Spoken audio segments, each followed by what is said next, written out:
Bismillahirrahmanirrahim. Alhamdulillahirabbil alamin. Wassallallahu wasallam ala sayyidina Muhammadin asyrafil mursalin wa ala alihi wa sahbihi thayyibin tahirin. Allahumma la sahla illa ma ja'altahu sahla wa anta taj'alul hazna idza syi'ta sahla. Allahumma 'allimna ma yanfa'una wanfa'na bima 'allamtana zidna ilma ya rabbal alamin. Sama-sama kita hadirkan niat ikhlas karena Allah Ta'ala. Bismillah. Qala al-muallif rahimahullah mas'alatun yaqulu ba'dun nasi inna iblisa kana minal malaikah. Jadi permasalahan sekarang tersebar di antara permasalahan yang tersebar salah keliru di sebagian lapisan masyarakat adalah bahwa ada sebagian orang yang mengatakan bahwa iblis itu merupakan bagian dari malaikat. Mereka begitu. Bahkan lebih parah lagi, mereka atau sebagian mereka mengatakan bahwa iblis itu adalah tawusul malaikat, para pemimpinnya malaikat atau pemimpinnya para malaikat. Nah, ini adalah persepsi pendapat yang keliru, yang menyalahi Al-Quran, yang menyalahi hadis, juga kaidah tentang keyakinan Islam terhadap para malaikat. Kenapa? Oleh karena sebagaimana kita ketahui bahwa di antara kabar yang diberikan atau yang disampaikan oleh Rasulullah kepada kita adalah beriman tentang adanya malaikat. Siapakah para malaikat itu? Adalah bahwa mereka ibadun mukramun, hamba-hamba Allah yang mulia,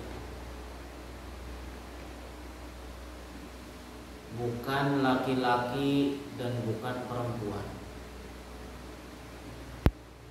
Laisu dzukuran wala inasan, bukan laki-laki dan bukan perempuan. Mereka tidak makan, para malaikat tidak minum, tidak tidur, tidak menikah, dan juga tidak beranak pinak sama seperti manusia, tidak. Mereka, ini kaidah penting, adalah tidak pernah, atau para malaikat itu tidak pernah berbuat maksiat kepada Allah dan senantiasa taat,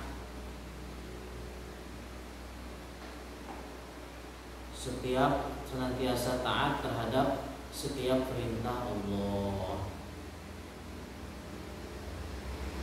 Dalam Al-Quran dijelaskan begitu. Anna 'alaiha malaikatun ghilazun syidadun la ya'sunallaha ma amarahum wa yaf'aluna ma yu'marun. Itu kaidah penting tentang malaikat. Jadi nanti kalau kalian mendapati cerita-cerita yang berkaitan dengan malaikat bahwa katanya melakukan perbuatan-perbuatan maksiat, melakukan perbuatan-perbuatan kefasikan, sudah dipastikan bahwa berarti cerita tersebut adalah cerita dusta, cerita bohong, tidak berdasar menyalahi kaidah Islam. Wis kelar. Nah, itu artinya kita memberikan kaidah, jadikan pegangan. Kalau Anda mendengar cerita tentang malaikat menyalahi kaidah ini, bermaksiat, melakukan perbuatan fasik dan lain sebagainya sudah dipastikan bahwa cerita itu adalah cerita palsu, tidak berdasar. Ar-raddu, bantahannya, inna iblisa kana minal jinni. Sesungguhnya iblis itu merupakan bagian dari bangsa jin. Sajin. Khalaqahullahu minan nari. Allah Ta'ala menciptakan iblis dari api. Walam yakun minal malaikati, dan bukan bagian dari bangsa malaikat.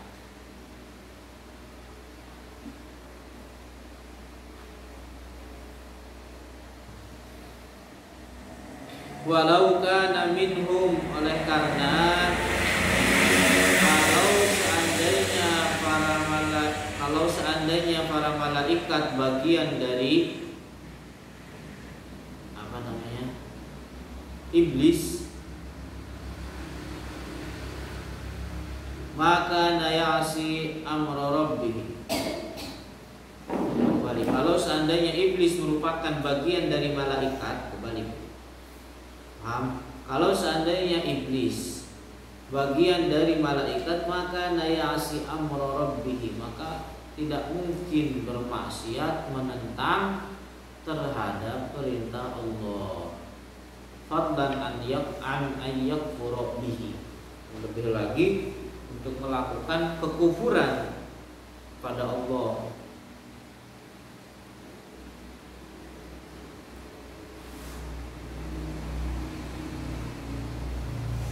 Ainal malaikata, oleh karena para malaikat ibadun lillahi, adalah hamba-hamba Allah, mukramun, yang mereka semuanya adalah hamba yang mulia. Tapi meskipun demikian, tetap para nabi lebih mulia dari malaikat. Para nabi yang ada di bumi itu lebih mulia dari para malaikat. Dan yang paling mulia dari seluruh para nabi adalah Rasul kita Muhammad sallallahu alaihi wasallam. Jadi malaikat adalah ibadun mukramun. La ya'sunallaha ma amarahum, mereka tidak pernah bermaksiat kepada Allah, ma amarahum, atas apa yang Allah perintahkan kepada mereka. Wa yaf'aluna ma yu'marun, dan mereka senantiasa melakukan apa yang Allah perintahkan kepada mereka. Jadi itu jumlah malaikat itu lebih banyak daripada tetesan air hujan, lebih banyak daripada dedaunan pohon.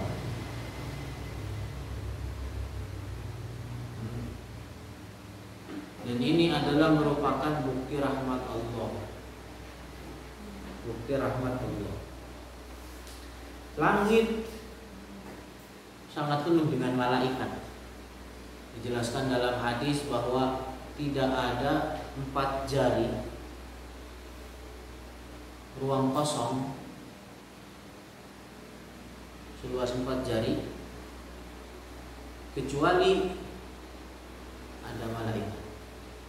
Baik itu yang sedang sujud, yang sedang ruku, atau yang sedang berdiri. Sampai dikatakan dalam beberapa riwayat, langit itu kayak mendoyot, bahasa Sundanya mendoyot, kayak nggak datar gitu, agak apa bahasa Indonesianya apa mendoyot?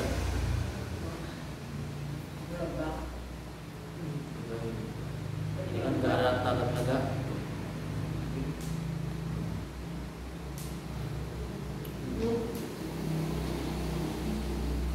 Qala ta'ala fi haqqi iblis, di dalam Al-Quran Allah menjelaskan tentang para iblis.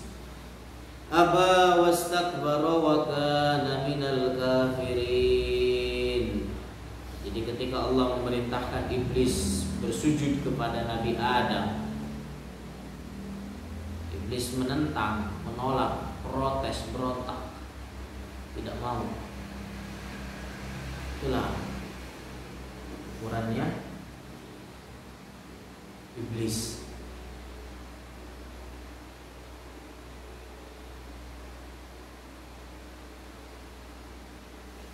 Jelas dalam Al-Quran dikatakan minal kafirin, artinya golongan dari kafir.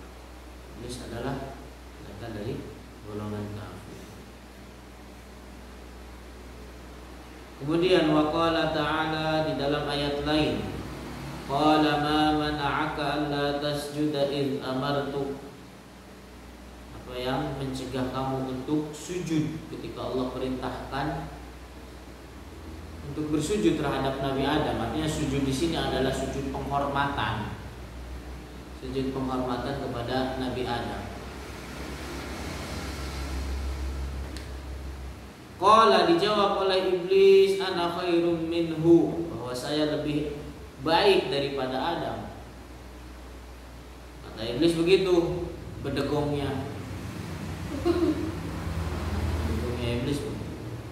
Khalaqtani min narin wa khalaqtahu min tin. Kau telah menciptakanku dari api dan kau menciptakan Adam dari tanah. Merasa lebih baik, merasa lebih bagus daripada Nabi Adam.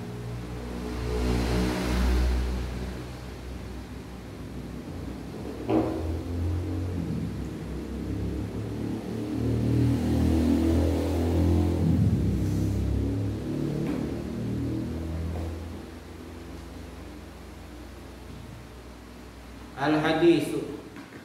Kemudian dari hadis, khuliqatil malaikatu min nur. Para malaikat diciptakan dari cahaya. Wa khuliqal jannu min marijim min nar. Dan diciptakan jin dari api.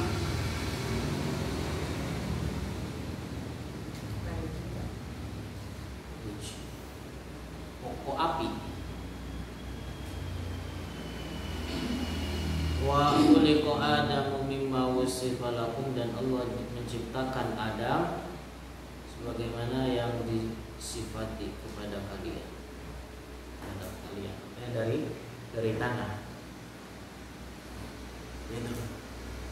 Termasuk dari golongan setan bahwa manusia atau kita ini memiliki 3 musuh di dalam diri kita. Setan dari kalangan jin,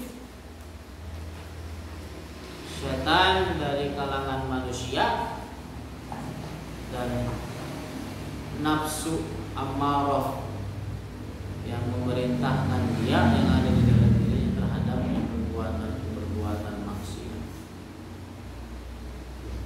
3 pokok musuh kita. Jadi musuh setan itu tidak hanya dalam bentuk jin, tapi dalam bentuk manusia juga ada kelakuan yang kayak setan. Nah, rawahu Muslim.